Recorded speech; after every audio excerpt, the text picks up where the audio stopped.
Hello everyone, welcome to Dream Maths Classes. मेरा नाम है निखिल एंड आज के इस वीडियो में हम लोग डिस्कस करने वाले हैं linear equation in two variables का age related word problems. So first of all, जब भी आप linear equation in two variables के वर्ड प्रॉब्लम्स को टैकल करने जाएं, उससे पहले कुछ चीज़ें आपको पता होनी चाहिए। जैसे कि जब भी linear equation in two variables की बात हो रही है, जैसे मैंने पिछले क्लासेस में डिस्कस कर रखा है, it's all about two variables, two unknowns. यहाँ पे ऐसे दो चीज़ें होंगी जो आपको निकालनी होंगी। यहाँ पे टू अननोन्स होंगे जो हमें फाइंड करने होंगे। सो पहले हमें उनको दोनों वेरिएबल को एक्स एंड वाई मान लेना है एंड देन सिचुएशन के हिसाब से जो भी हमें हिंट्स दे रखे होंगे वहाँ से हम दो इक्वेशन फाइंड करने की कोशिश करेंगे एंड जैसे ही हमें वो दो इक्वेशंस मिल जाते हैं, हम उन दोनों को सॉल्व करने की कोशिश करेंगे जो हमें मेथड पता है, substitution and elimination method. So we always prefer elimination method because it is easy to solve. Okay, so let's start. तो अभी पहला हमारा जो टॉपिक है वर्ड प्रॉब्लम का, वो है एज रिलेटेड वर्ड प्रॉब्लम। सो मैं आपको एक ओवरव्यू दे देता हूँ कि जब भी आपको एज रिलेटेड वर्ड प्रॉब्लम्स होगी तो आपको फिर से क्या होगा, यहाँ पे दो ऐसी चीज़ें होंगी जो हमें दो ऐसे लोगों के एज होंगे जो हमें पता नहीं होंगे।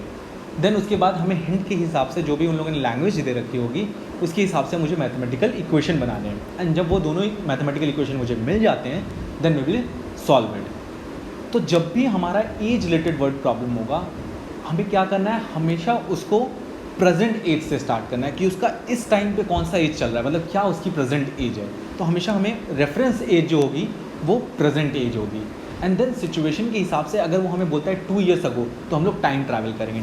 टाइम ट्रैवल का मतलब अगर वो हमें 2 साल पहले जाने के लिए कह रहा है तो हम वो चीज़ का एज लेके चल रहे हैं, उसका ऑफकोर्स हमें वो 2 साल पहले कंसिडर करना पड़ेगा।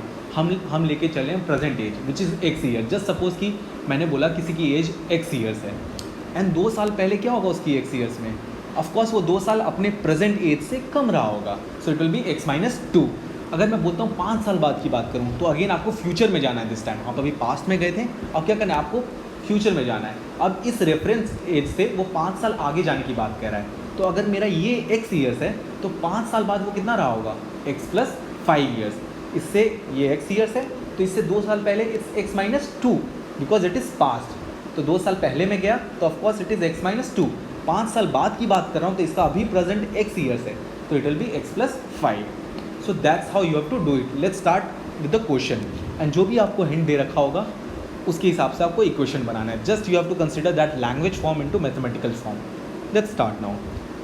सो the first question that I have taken is from R S Agarwal का और ये CBSE 2008 में भी पूछा गया है। तो इट्स वेरी गुड क्वेश्चन, तो बोर्ड में पूछा भी गया है तो आपको ये समझ में आएगा। मैंने क्या कहा कि सबसे पहले linear equation in two variable में हमें वो दो अननोन के बारे में जो है उसको एक्स एंड वाई मानना है। पहले तो पहचानना है कि इन दो अननोन के बारे में बात की जा रही है। तो क्वेश्चन हम लोग पढ़ते हैं। So the question on your screen is 2 years ago a man was 5 times as old as his son. 2 years later his age will be 8 more than 3 times the age of his son. Find their present ages. Find their present ages से हमें पता चल गया कि किन दो लोगों की बात हो रही है। यहाँ पे एक मैन है एंड एक उसका सन है, दोनों में रिलेशन की बात हो रही है। तो मैंने क्या कहा कि जब भी हम लोग स्टार्ट करेंगे age related word problems, reference age हमारा हमेशा प्रेजेंट एज होगा। तो यहाँ पे दो हैं, लैंग्वेज आप प्लीज़ लिख लें कि let the man's present age भी। मैं यहाँ पे आपको सिर्फ ऐसे लिख के दिखाऊंगा, ये मैन है हमारा एंड सेकंड क्या है हमारा, सन है। ओके, तो मैन का प्रेजेंट मैंने बोला रेफरेंस एज, तो लेट प्रेजेंट एज मैंने बोला मैन का प्रेजेंट एज क्या हो जाएगा, एक्स ईयर्स मैंने मान लिया है and let son's present age भी वाई ईयर्स। दोनों के प्रेजेंट एजेस मैंने मान लिए X and Y. The only thing that we have to do is now कि जो सिचुएशन बोलेगा हमें बस टाइम ट्रैवल करना है। अब ये क्या बोलता है 2 years अगो, आप पहला देख सकते हैं कि पहला इन जो 2 साल पहले की बात कर रहा है। सो जो सिचुएशन फर्स्ट है हमारे पास, सिचुएशन फर्स्ट है वो क्या कहता है कि 2 years अगो। तो 2 years अगो, 2 years अगो की बात हो रही है। तो 2 साल पहले अगर मैन का प्रेजेंट एज एक्स ईयर्स है तो 2 साल पहले ऑफकोर्स ये कितना रहा होगा, एक्स माइनस 2। ओके, उसी तरीके से सिर्फ अगर 2 साल पहले मेरे एज में से माइनस किया है तो जितने भी लोग हैं सबका माइनस होगा। चाहे इस दुनिया में जितने भी लोग हैं ऑफकोर्स 2 साल पहले वो भी अपने एक प्रेजेंट एज से 2 साल कम रहे होंगे। तो यहाँ पे सिर्फ मैन का माइनस नहीं होगा 2 साल, इसके सन का भी होगा क्योंकि हम लोग टाइम में पीछे जा रहे हैं। तो सन का एज कितना रहा होगा, it will be y-2। Okay, so you got x-2 and y-2, आपको दोनों पता चल चुके हैं। The only thing that you have to do is, जो ये रिलेशन, ये इक्वेशन बोल रहा है, ये रिलेशन जो ये लैंग्वेज के फॉर्म में बोल रहा है, अब हम उसे सिर्फ मैथमेटिकल फॉर्म में चेंज करना है। ये बोलता है कि 2 साल पहले, हम 2 साल पहले ट्रैवल कर लिए, मैन का x-2 आ गया, उसके सन का y-2 आ गया। कैसे आया मैंने आपको समझा दिया। अ मैन वॉज, जो मैन था वो 5 टाइम्स था एज ओल्ड एज ए सन, तो जितना उसका बच्चा था उसका 5 टाइम्स था वो। तो मैन की एज है कितनी, x-2 है, 2 साल पहले x-2 था, ठीक है। ये बोलता है जो x-2 है वो क्या है, 5 टाइम्स उसके सन की एज के इक्वल है, एंड उसका सन का एज 2 साल पहले कितना था, y-2, हमने वो निकाला। Now you have the equation. अब इसको बस आपको जो general form of linear equation होता है, which is ax plus by equal to c के फॉर्म में लाने की कोशिश करनी है। तो x-2 LHS साइड हो गया, left hand side, right hand side 5y-10 हो गया। So the equation that we got is x minus 5y, और मैं -2 को राइट हैंड साइड ले जाऊँगा तो इट विल बी -10 + 2, सो ये बदल जाएगा -8 में। तो आपके पास पहला इक्वेशन जो आया है x minus 5y equal to -8, और हमें पता है कि लीनियर इक्वेशन इन 2 वेरिएबल्स में अगर 2 अननोन है तो मेरे पास 2 इक्वेशन भी होने चाहिए। तो आपके पास मिल गया, एक तो मिल गया। अब हमें सेकंड सिचुएशन जो बोल रहा है, ठीक है, अब उसके तरफ जाना है, क्योंकि वहाँ से हमें एक और हिंट मिलेगा जो दूसरे इक्वेशन के लिए बताएगा हमें। सो सिचुएशन 2 जो हमारे पास है, ये फिर से टाइम ट्रैवल करना है। अब हमें फ्यूचर में जाना है, तो बोलता है 2 ईयर्स लेटर की बात हो जाए, यानी 2 ईयर्स लेटर कभी कभी बोलता है, फिर कभी बोलता है 2 ईयर्स अगो, 2 ईयर्स लेटर होता है, 2 ईयर हेंस भी लैंग्वेज में यूज़ करते हैं। तो ये वही बात है, फ्यूचर की बात कर रहा है, हेंस 2 ईयर्स लेटर बात की बात कर रहा है। तो सिचुएशन 2 हो गया हमारा 2 ईयर्स लेटर, ठीक है, 2 ईयर्स लेटर हो गया। अब फिर से मैन का रेफरेंस एज हमेशा क्या है हमारा, x ईयर, जो प्रेजेंट एज है, हमेशा रेफरेंस एज यही है कि इसी को रेफ़र करके हमें चलना है। तो मैन हो गया और उसका सन हो गया। तो अगर मैन की प्रेजेंट एज x है तो 2 साल बाद उसकी एज कितनी हो जाएगी, इट विल बी x+2। और सिर्फ मैन की एज में चेंज नहीं आएगा, उसके सन की एज में भी चेंज आएगा। तो अगर सन की प्रेजेंट एज y है तो 2 साल बाद it will be y+2 years.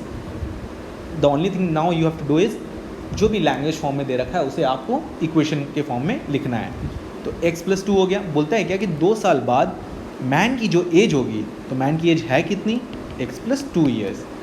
जो मैन की एज होगी वो 8 मोर है। तो 8 मोर में सबसे पहले 8 मोर की बात हो रहा है, तो +8 मैं पहले से लिख दिया। तो +8 किससे ज़्यादा है, 3 times the age of his son. तो 3 times the age of his son उसका है कितना, 2 साल बाद कितना होगा, y+2। नाउ अगर मैं इस मैथमेटिकल फॉर्म को पढ़ूँ तो मैं देख सकता हूँ कि x+2 जो कि मैन की एज है वो 8 ज़्यादा है, +8 किससे, 3 times the age of his son which is y+2। Now you have the equation, यानी x+2 is equal to 3y + 6 + 8। So x minus 3y हमेशा ax + by is equal to c के form में आप लिखने की कोशिश करें। 8 6 14 हो गया, एंड 14 में से मैं राइट हैंड साइड अगर +2 को भेजता हूँ तो it will B 12। Now you have these 2 equations. अब आपको जैसे ही 2 इक्वेशंस मिल गए, अब आपको इसको सॉल्व करना है। आप चाहे एलिमिनेशन मेथड लगा लें या आप इसे सब्स्टिट्यूशन मेथड से सॉल्व करें, तो आप आराम से इसे सॉल्व कर पाएंगे। सो आई होप सो आपको ये एज रिलेटेड वर्ड प्रॉब्लम्स आपको समझ में आए होंगे। If you want I will solve it also, ठीक है। तो पहला हमारा है x-3y, पहला इक्वेशन जो है हमारा वो है x minus 5y is equal to -8 and x minus 3y is equal to 12। So elimination method लगा दिया, तो मैंने x को एलिमिनेट करना चाहता हूँ, तो ये माइनस, दोनों इक्वेशन को माइनस कर दिया मैंने, ये प्लस हो गया, ये माइनस हो गया, देन x कट गया, -5y + 3y। अब ये वाला साइन चेंज हो चुका है तो हम +3y को कंसिडर करेंगे, तो it will be -2y is equal to -12 -8, and ये कितना हो गया, -20, यानी y is equal to 10 years. यानी उसके बच्चे की जो प्रेजेंट एज है वो 10 ईयर्स है, एंड आप किसी भी इक्वेशन में पुट करके उसके पापा की एज निकालें, यानी x minus 5y is equal to x minus 5 × 10 is equal to -8। So x वो 50 उधर चल जाएगा, यानी 42, यानी उसके मैन की जो प्रेजेंट एज है वो 42 ईयर्स है, एंड उसके बच्चे की जो प्रेजेंट एज है वो 10 ईयर्स है। सो आई होप सो जब भी आपको एज रिलेटेड वर्ड प्रॉब्लम्स होगा तो रेफरेंस एज उसके आप प्रेजेंट एज से स्टार्ट करेंगे, and then you will try to solve the equation. तो आई होप सो आपको ये समझ में आया होगा। Please do if you couldn't understand then please comment, तो मैं उसे पढ़ के आई होप कि नेक्स्ट टाइम मैं उसको ध्यान दे सकूँ. This is all for this video. Meet you in next video with different topic. Thanks a lot.